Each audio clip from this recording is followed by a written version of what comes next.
भाईचारार सुदृढ़ नमूना देखि नियंतु। वर्तमान सुधा दीर्घ समय फायर पुलिस समस्त डाकी सारे कई आसिले कि दुखर विषय कई न आसतु कि स्थानीय बासिंदा मैंने निज मानविकता छाड़ी ना आप देखिपे निजे लगी पड़ समस्ते ट्रैक्टर मध्यम किभली भाव में गाड़ी को उद्धार करेंगे।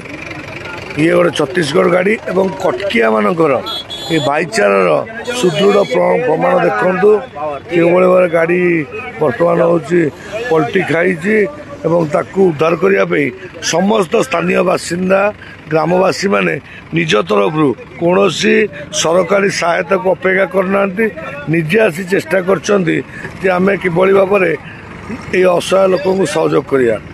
देखो मुझे आंतरिक धन्यवाद देवी किभली भाव चेष्टा कर समस्ते बर्तमान लगी जाइए। बर्तमान सुधा भी दीर्घ समय फोन कला कौन ना पुलिस ना आंबुलांस ना कौन फायर ब्रिगेड फोन कर कई पहुँची ना। बर्तमान होती स्थानीय बासिंदा मैंने समस्त एकत्रित हो किभली भाव में गाड़ी को उद्धार कर गोटे मानविकता देखते। वीडियो गुड़िक आपण मानक भल लगुला आम चैनल को सब्सक्राइब करने लाइक शेयर करने को भूलु नहीं।